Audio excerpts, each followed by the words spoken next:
Je vous salue tous dans le précieux nom de Jésus-Christ, notre Seigneur.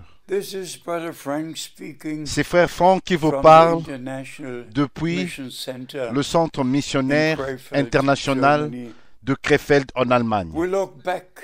Nous regardons en arrière à un des plus grands, merveilleux week-ends qui vient de passer. Un peu plus de 1000 personnes se sont rassemblées venant de plusieurs nations et connectées ensemble pour entendre la précieuse parole de Dieu. Et nous reconnaissons que nous vivons maintenant vraiment très proche de la seconde venue de Christ. Et nous croyons que Dieu a envoyé un messager pour attirer notre attention aux promesses que Dieu nous a données en ce temps. Et aussi, avec Israël, nous voyons les prophéties bibliques s'accomplir partout. Et j'aime vraiment partager quelques paroles avec vous. J'aimerais partager quelques paroles avec vous en appréciation à ce que Dieu a fait dans plus de 50 dernières années. Je viens de revenir d'un long voyage de Philippines, de Hong Kong, de la Chine, de la Mongolie, et j'ai vu avec mes propres yeux le Seigneur appelant son peuple de toutes les nations et de toutes les tribus. Comme les Saintes Écritures le disent, notre Seigneur qui parle, il dit, cet évangile du royaume sera prêché dans toutes les nations et alors la fin viendra. Et nous savons que Dieu a utilisé ces hommes pour des différents objectifs en de différents temps. Et aussi nous reconnaissons qu'au commencement du Nouveau Testament, Dieu avait utilisé Jean-Baptiste parce qu'il était un prophète promis pour préparer le chemin du Seigneur.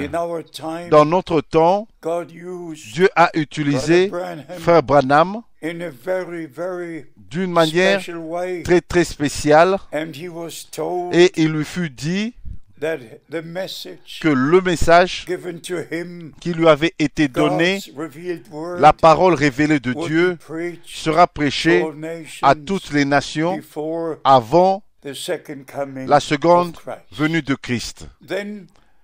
Et ensuite, j'aimerais me référer à l'apôtre Paul, qui aussi avait eu une commission spéciale de la part du Seigneur. Dans 1 Corinthiens, au chapitre 3, au verset 10, nous lisons son témoignage.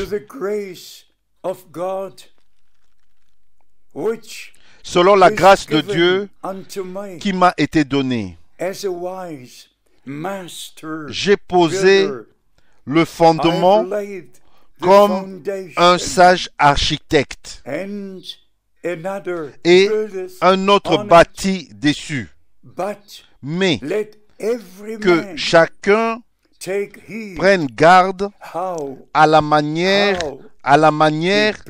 dont il bâtit dessus. Oh, quelle déclaration en tant que sage architecte. Il fut appelé par le Seigneur pour cet objectif. Bien-aimés frères et sœurs en Christ, il est dit ici que nous devons vraiment d'une manière, avec plein d'attention, sérieusement regarder comment nous bâtissons sur ce fondement. Et dans Éphésiens, Éphésiens au chapitre 2, nous lisons au verset 20, « Vous avez été édifiés sur le fondement des apôtres et des prophètes, Jésus-Christ lui-même étant la pierre angulaire. » Ceci se réfère au temps apostolique, au jour apostolique, au commencement du Nouveau Testament. Mais ensuite, qu'est-ce qui est arrivé tout au long des années qui ont suivi? Depuis 325 après Christ, il y a eu un fondement après un autre qui a été posé.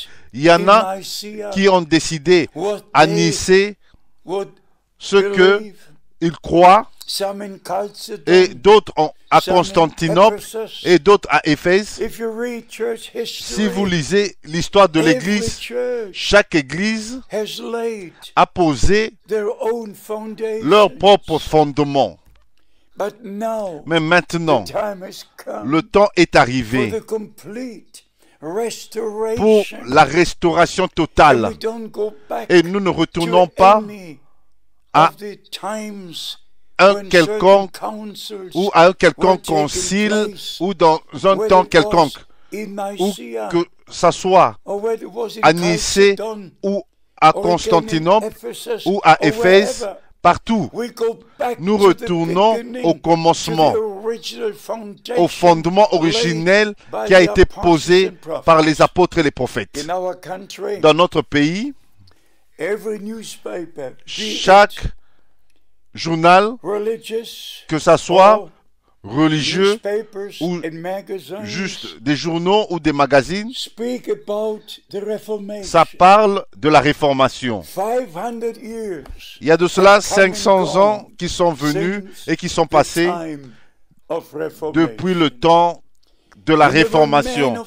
Il y a eu des hommes de Dieu inclus de toutes les nations, des nations en Europe. Il y avait Wycliffe, était un Britannique, utilisé par Dieu d'une manière spéciale. Jan Hus était un homme spécial, un Tchèque, utilisé d'une manière spéciale par le Seigneur Dieu, même avant la Réformation. Il y a eu Luther, qui était un Allemand, utilisé par Dieu en son temps. Zwingli était un Suisse, utilisé d'une manière merveilleuse, puissante, dans son jour. Calvin était un Français, utilisé par Dieu, et particulièrement à Genève, d'une manière très spéciale. Erasme était un Hollandais, utilisé par Dieu d'une manière spéciale. Il y a eu des hommes de Dieu pendant le temps de la Réformation. Et en même temps, ils discutaient si il y a la prédestination, ils discutaient des différents points au lieu de laisser que la parole de Dieu soit prêchée et distribuée, partagée au peuple. Chacun est venu avec des différents arguments, avec des différentes écritures, au sujet des différentes écritures. Mais dans notre temps, il n'y a pas d'argument. Non. Nous retournons à la parole de Dieu, aux enseignements originaux.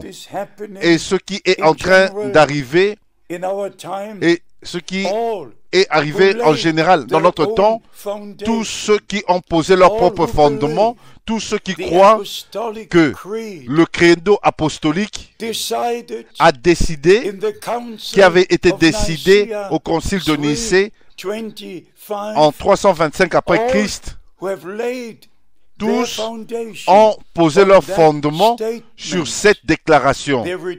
Ils retournent à l'église de Rome.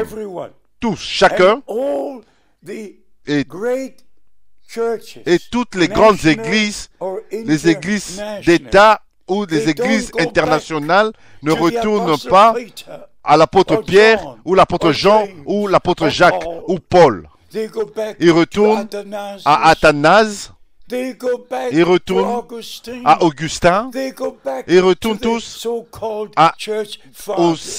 aux soi-disant pères des églises. Mais nous, en tant que les enfants de Dieu qui croient la Bible, les enfants de Dieu, nous retournons à la parole de Dieu que nous partageons avec notre cœur.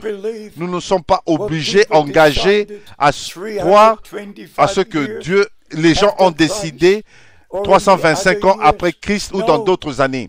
Non, nous retournons au commencement même. Et ça, c'est le message de l'heure. D'être établi, d'être restauré, d'être ramené de toute confusion, de différents fondements qui furent posés, retournant au fondement originel posé par les apôtres et les prophètes. Bien-aimés, je n'ai pas besoin de parler beaucoup, de dire beaucoup, mais je voudrais partager ceci avec vous. Vous ne pouvez jamais vous imaginer comment je me sens.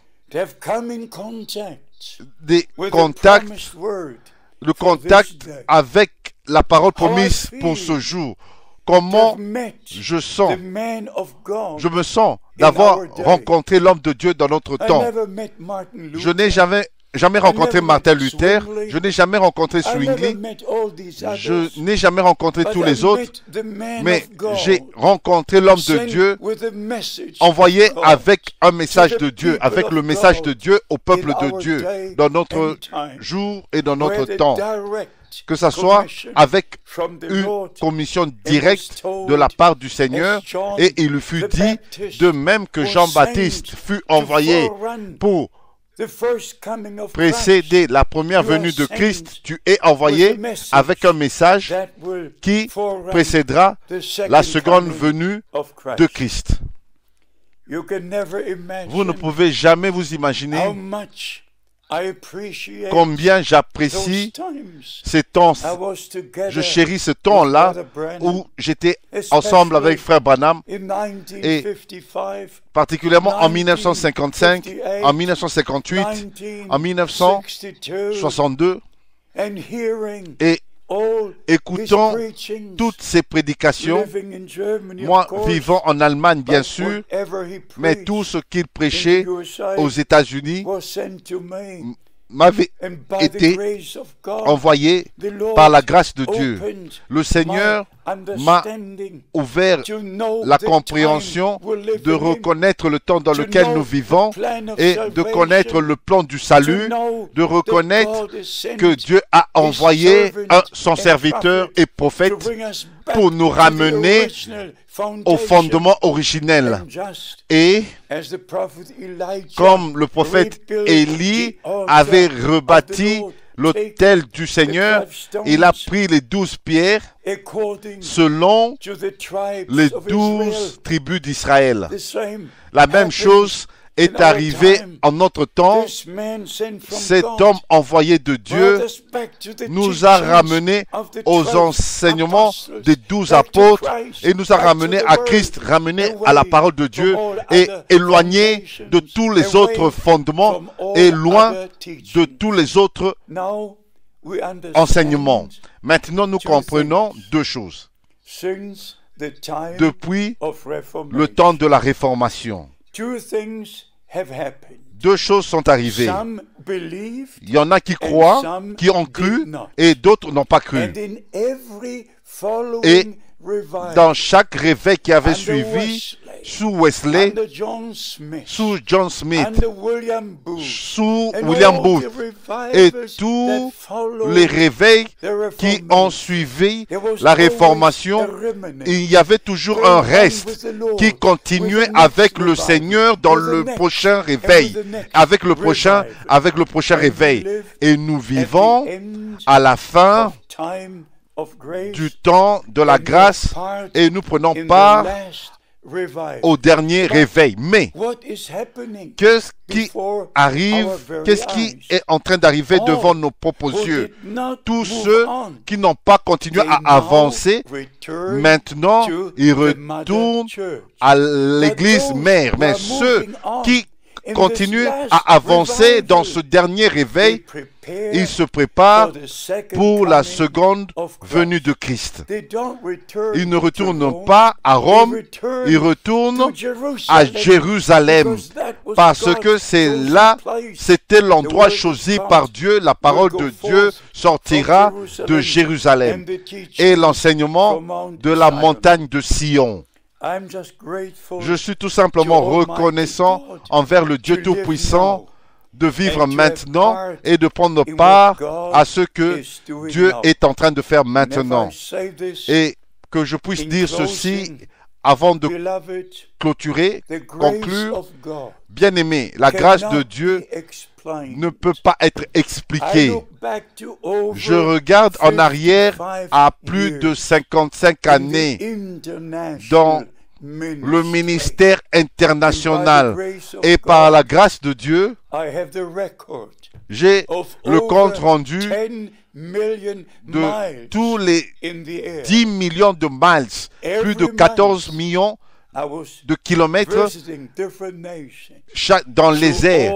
Chaque mois, j'ai visité les nations pendant toutes ces années et j'ai prêché plus de 10 000 prédications dans 160 pays. Et ensuite, vous devez ajouter tous les programmes de télévision, des ministères que nous avons jusqu'à maintenant. Atteignons chaque nation sous le ciel avec le dernier message avant le retour de Christ. Ceci est devenu une réalité. Ce que Frère Branham, ce qu'il avait été dit à Frère Branham, le message qui t'a été donné sera le précurseur de la seconde venue de Christ. Et par la grâce du Dieu Tout-Puissant, je peux partager cette sainte parole de Dieu à toutes les nations. Maintenant, je suis un homme avancé en âge, j'ai 83 ans, mais en même temps, par la grâce de Dieu, je continuerai aussi longtemps qu'il m'accorde la force d'accomplir, d'exécuter ce qu'il m'a mandaté de faire le 2 avril 1962. Mon serviteur, ton temps pour cette ville sera bientôt terminé. Je t'enverrai dans d'autres villes pour prêcher ma parole. Ceci est aussi vrai que chaque parole dans ce livre. Ainsi, par la grâce de Dieu, j'ai fait ce que le Seigneur m'a dit de faire. Distribuons, partageons la parole précieuse, la parole révélée, la parole vivante au peuple de Dieu. Que le Seigneur vous bénisse et qu'il soit avec vous, que vous puissiez vous préparer pour le retour de Christ. Que Dieu vous bénisse dans le saint nom de Jésus. Amen.